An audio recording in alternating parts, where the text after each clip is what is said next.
If you think that you can just have it generate something for you within a minute or two, and you can sit back and hit the send key on your computer, please don't do that, tempting as it may be. Welcome to the Joy-Powered Workspace podcast, where we help HR and business leaders embrace joy in the workspace. I'm JoDee Curtis, owner of Purple Ink, and with me is my friend and co-host, Susan White, owner of Susan Tender White Consulting, an HR consulting practice. And I'll just mention to our listeners that I'm recovering from laryngitis, so I apologize for the squeaky voice. Our topic today is writing with ChatGPT. In a survey done by the Authors Guild, 23% of writers reportedly used ChatGPT in some form during the writing process. Writers utilize generative AI technologies in various ways, including grammar review, brainstorming, and marketing. Now, for today, we're specifically talking about ChatGPT, just one artificial intelligence platform. There's certainly nothing wrong with using this to help you in any of these areas. We're not saying that ChatGPT should be used as a replacement for your own thought genius being shared, but merely noting how it can be used as a tool to help you get your thoughts out of your head and into the world. Think of it more as a support or a helpful assistant. I've even used a few platforms to help speed up my own writing process. However, I can tell you that a machine sounds like a machine. I bet if I handed you two writing samples, you could pick out which one I did and which one was ChatGPT. It is great at generating text, but it cannot match my originality and emotional impact. It also isn't as in tune or connected with my target audience. But there are ways to help the platform learn my voice and sound like me. So teaching ChatGPT or other artificial intelligence platforms your writing style can help keep its content suggestions more consistent. And certainly, we're not perfect writers. Well, at least I'm not. And there are so many grammar rules and vocabulary to keep track of. And at times, it's not easy to keep our thoughts flowing seamlessly from one to the other. ChatGPT can even help us learn and improve upon what we do know. I'm already thrilled by the vision of cutting down my editing time by one or two read-throughs. Joining us today as an expert on this topic is Linda Comerford. Linda has been training busy working professionals for the past 30 years. And I won't say how many years ago, but she actually trained both Susan and I very early in our careers.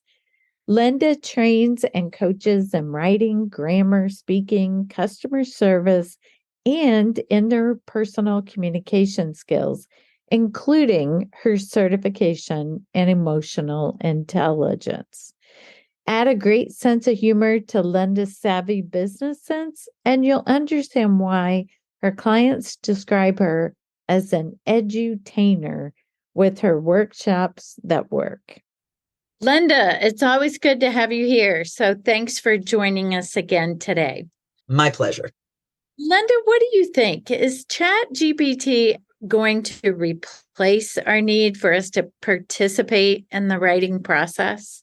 I am sure that a lot of your listeners who hate to write, I've had people tell me they'd rather have their teeth pulled without benefit of Novocaine than have to write something, wish I would say yes, that chat will replace the human need to do that. The answer is not at this point in time, no. I'm going to give you some cautionary tips to answer that exact question that you just asked me. And I will tell you, when I first heard about ChatGPT, my first thought was, oh my gosh, I'm going to hate this thing. It is going to be horrible. I will never use it. Well, I decided I couldn't just make an assumption like that, and I had to actually try using it. So I did, and I started doing a lot of research on it, and surprise, I really found a lot of advantages to it, and I really like working with it. And I was just amazed at how fast it can write. I don't know about you two, Susan and JoDee, or the rest of you listening, but I'm a writing instructor, trainer, teacher, whatever. For absolutely years, I've been teaching this subject, and it's still hard for me to write. You get the blinking cursor on the screen and you can't find a word or whatever. So to me, the fact that I could just put in a request to chat and within a minute, I'd get a whole article or document. It was like, this is just amazing. It's not fair that a computer can do it that fast and I can't. Linda, it really makes me happy that you struggle to write too. I love that. And you're an excellent writer. So do you mind walking us through some of the pros of ChatGPT? What are some of the real advantages? I would be glad to do that, Susan.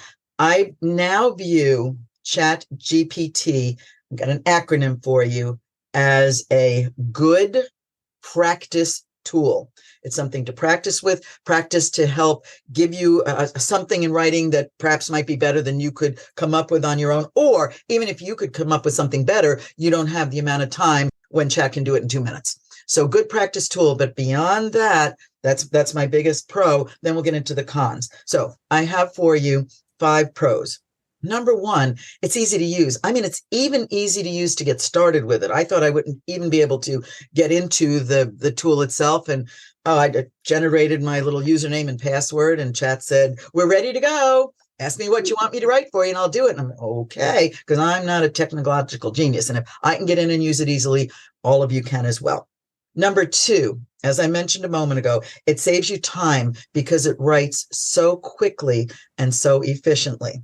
But beyond that, not just writing for you, and here's where it's really got great advantages.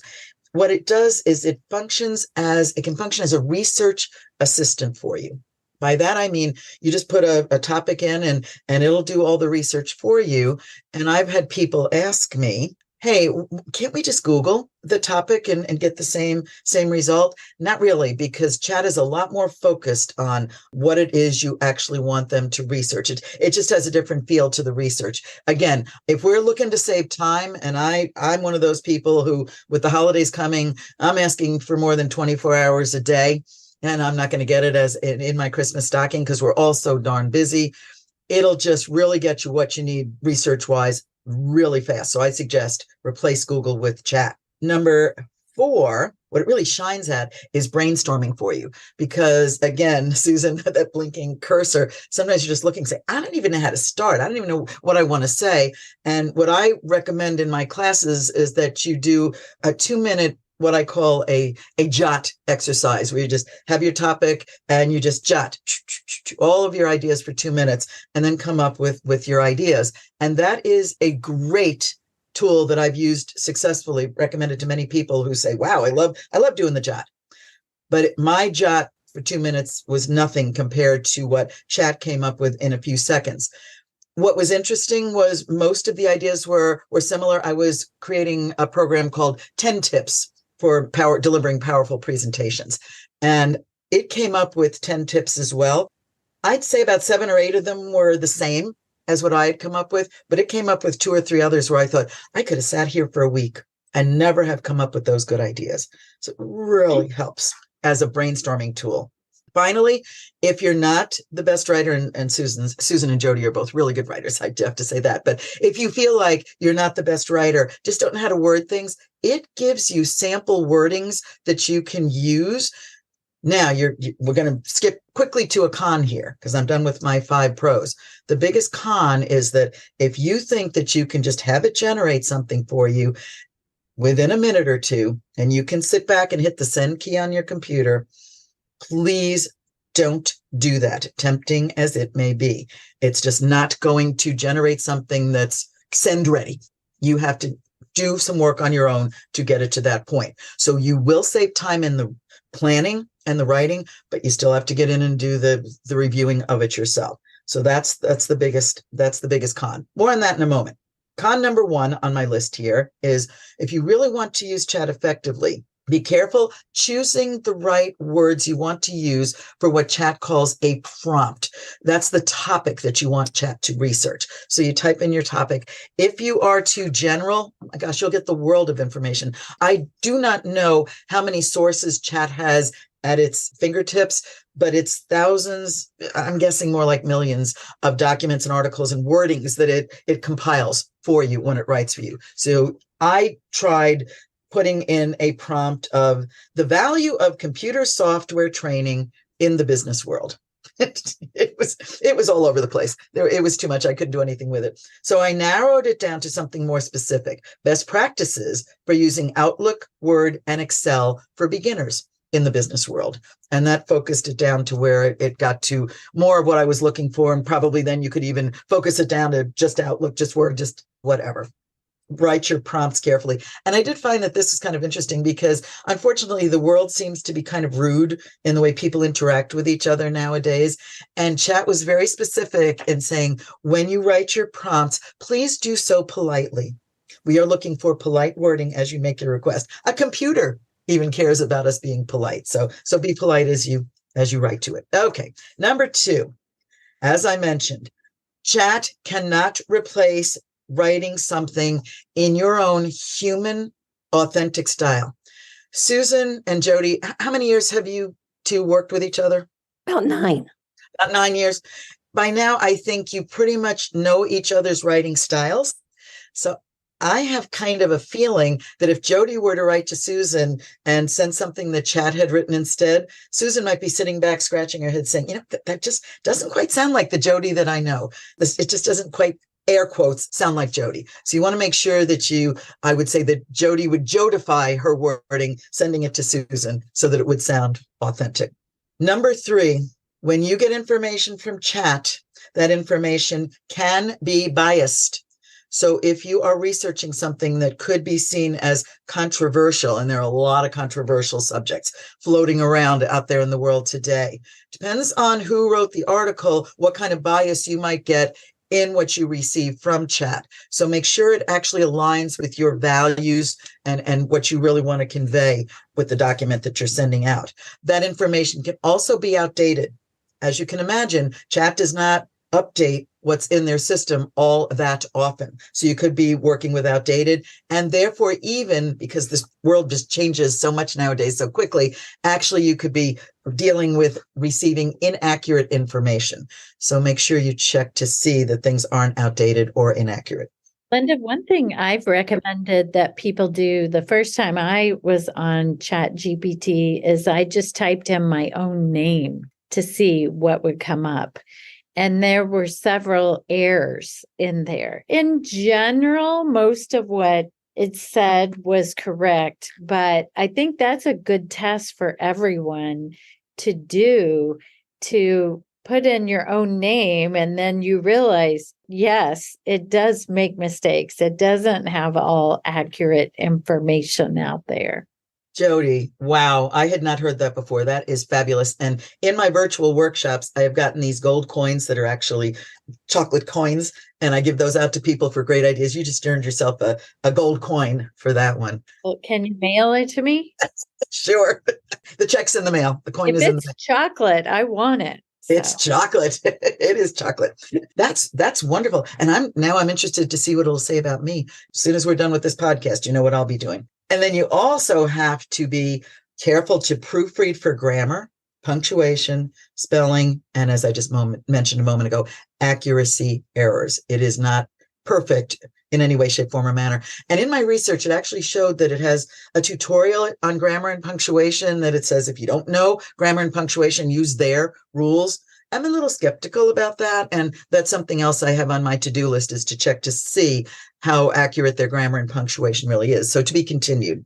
And finally, if any of you out there are in college or have college children, students in college or whatever, please be careful about plagiarism issues.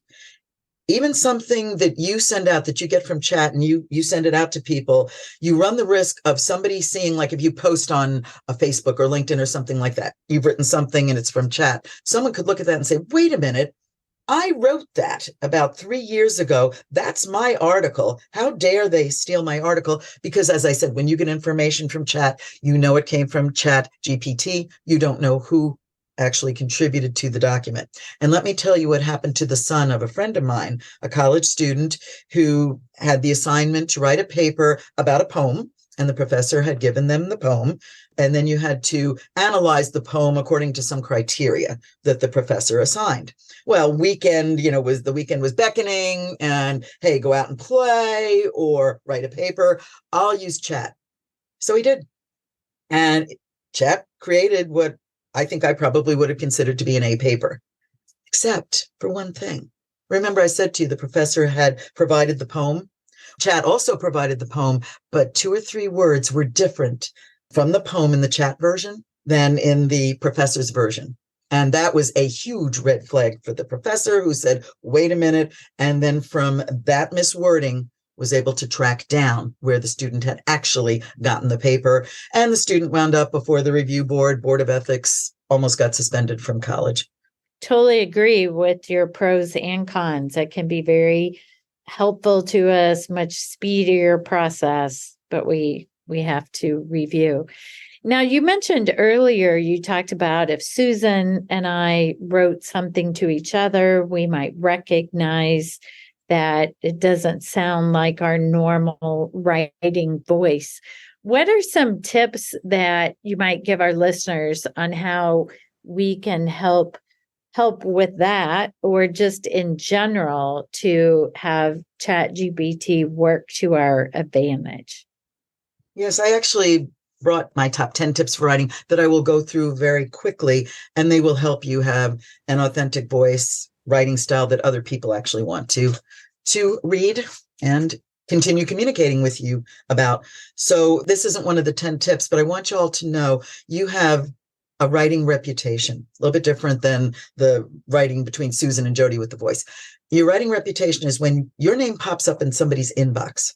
What's a typical reaction? And I'm just going to use Susan and JoDee as examples. So let's say that JoDee sees Susan's name pop up in her inbox and says, oh, wow, Susan. I love when Susan writes to me. So easy. I know exactly what she wants me to do, and I can respond. She gives me bullet points, and I can write in my responses, and yay. Oh, then what happens? JoDee sees something from Linda Comerford and says, oh, man, now I'm getting something from Linda. I never know what that woman wants me to do. Am I supposed to just think about this, say, respond back? It's so unclear. I don't even know if she's pro or con against this topic we're writing about. I have more questions than answers. So what happens with that? JoDee will, when she gets something from me, see my name in her inbox and say, not dealing with Linda today. And she puts me in her I'll get around to it later pile or file.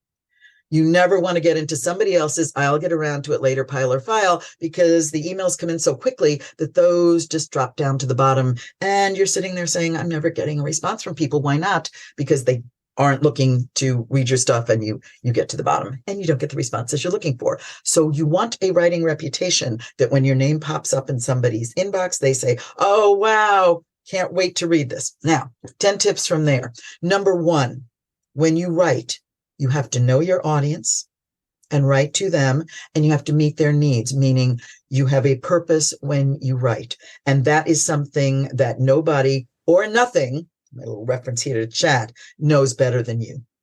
So before you even start writing, who's my audience? What's my purpose? Get that clear. Tip number 2, and out of the 10 tips I'm giving you, this is the only one that chat did just about perfectly. And it relates to how you organize your piece of writing. Introduction, body, conclusion. Chat did that flawlessly. And I threw a lot of different challenges its way with lots of different polite requests about try this, try that, chat. And every time a clear introduction, then the body material that supported the introduction, and then a ribbon around the package for a conclusion that related back to the introduction. So if you have a challenge organizing your writing, chat can become your new best friend. Tip number 3, and JoDee mentioned it, your voice. Your writing voice is as unique as a fingerprint. I did a lot of work for the government a few years ago, and the director of a department would call out various assistants and say, hey, write a paper on this, write a memo on this, write a proposal on that. And the people would always do the same thing. They'd say, hey, director, how do you want us to do that? What kind of information should we include? How do you want us to format it? And what did the director say? Any way you do it is going to be fine with me. Kiss of death, whenever anybody tells you that, because when they did create what they had written and showed it to the director, that's when, no, the director said, that's not what I wanted. I'd never say it like that. No, you missed some points. No, this is. So anyway, that shows that the director wanted her fingerprint, not her assistance on her writing. And my advice there is, you want something with your fingerprint, it has to sound exactly like you. Write it yourself. Don't delegate it to somebody else. And that includes chat. Tone. Chat can have a very negative tone because chat does not have feelings. So a tone of voice is super important. And I was on a call yesterday with someone who said that she had received from one of her people in her organization what she called a tone deaf email. And wow, my ears perked up on that. I loved that phrase. Haven't we received those tone deaf emails? We're like thinking, oh my gosh. And it went out to like 8 different people. Probably only 2 or 3 needed to actually receive that. And it really put the person who wrote it in a bad light. It was not polite. It was rude and snippy. So watch out for tone. Number 5, clarity. Chat does not handle complex or ambiguous situations very effectively. It tries to be robotic and computerized, and you can find yourself with a worse document than you could have ever created yourself in a million years. So watch out. You have to check, is the document clear for you and for your various audience members? Okay, the next 4 tips all blend together. First of all, the word long. Please don't use long words. Don't use long sentences. Check out that they are short and quick and easy for your reader to be able to understand. Tip number 8 is paragraphs. Chat does not write in paragraphs. Chat typically tends to like to write in lists.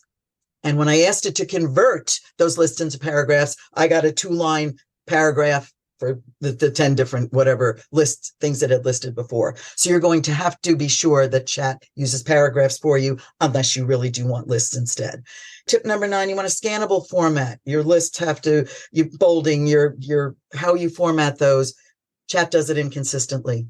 You will find one list has bullet points, another is numbered. You will have one list had bolded words, another does not. You must go through and check to be sure that they are all the same at the end.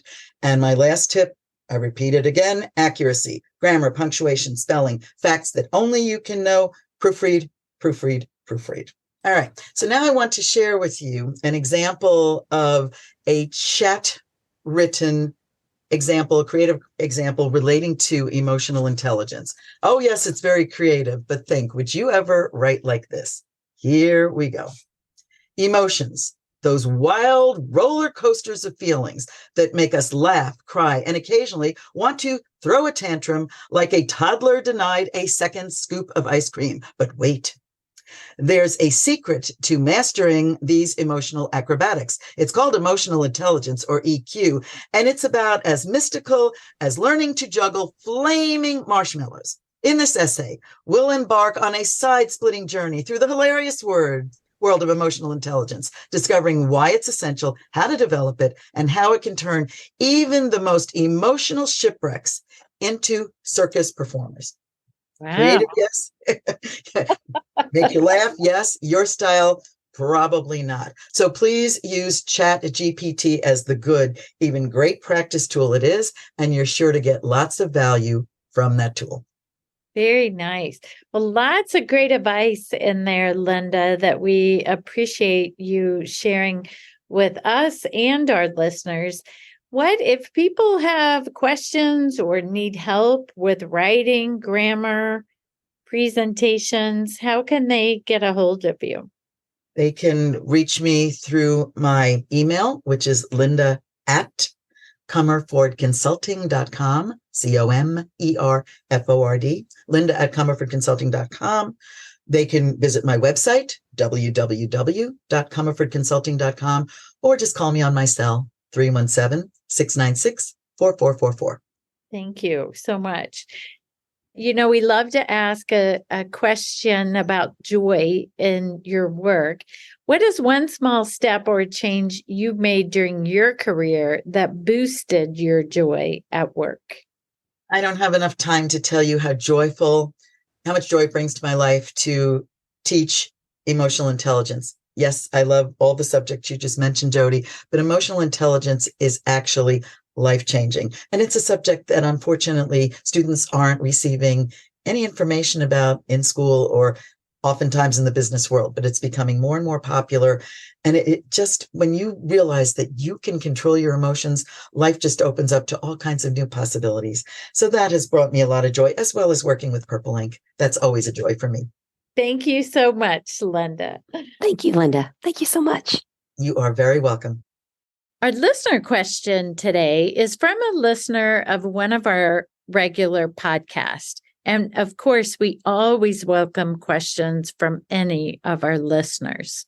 The question was regarding FMLA and ADA, so the Family Medical Leave Act and the American with Disabilities Act. What happens if an associate is terminated for taking unapproved leave because they didn't provide medical documentation, but then they reapply to the same or a similar position with the same organization? Can the organization refuse to hire the former employee? So, this is a bit of a long answer to the question, but it's a complicated question. So, it is essential to handle the situation in a fair and consistent manner. Whether the organization can refuse to hire the former employee if they reapply for the same or a similar position really depends on some factors like company policies and the specific circumstances surrounding the termination and the reapplication. But here are some things to think about. Number one, company policies. The policies and procedures in place to govern employee attendance, leave, and documentation requirements should outline the consequences of violating them, including termination.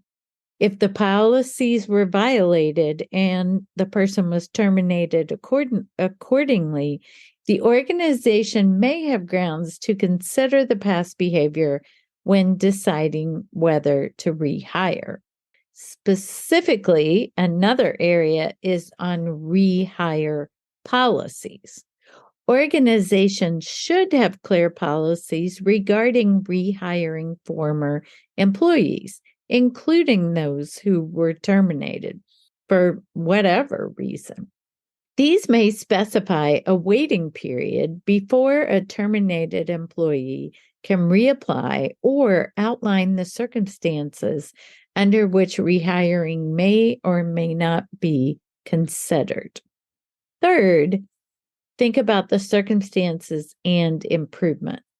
Organizations may consider factors such as the reasons for the previous termination, the performance and conduct during their prior employment, and any evidence of growth or improvement since that time.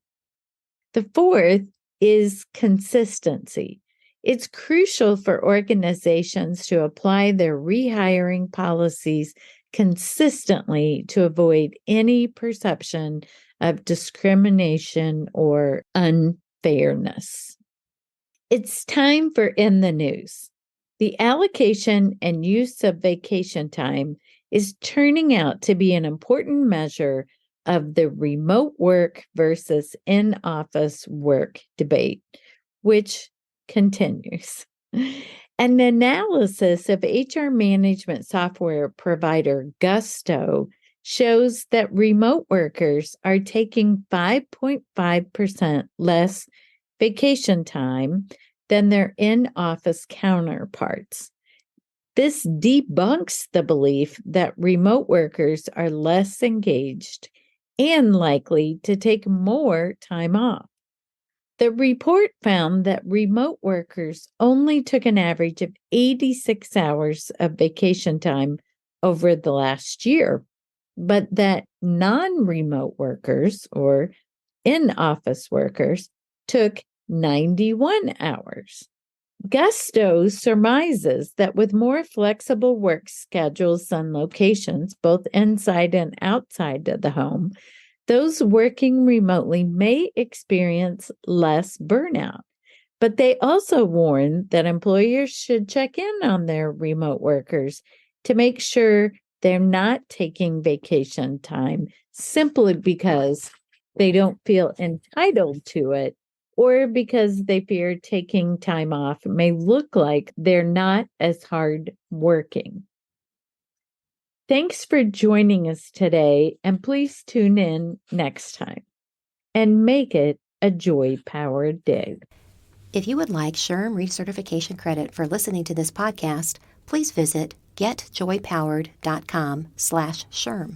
You'll find an evaluation of the podcast, and once you complete the evaluation, you will see the SHRM recertification credit code and a link to a proof of participation certificate. Again, that's getjoypowered.com/SHRM. Thank you for listening, and thanks for your dedication to the HR profession. If you like this show, please tell a few friends about us and let us know what you thought by leaving us a rating or a review on Apple Podcasts. You can find more information on our podcast, our books, our blogs, and more at getjoypowered.com. We're at Joy Powered on Instagram, LinkedIn, and Facebook. And you can send us an email at joypowered@gmail.com. Make it a joy-powered day.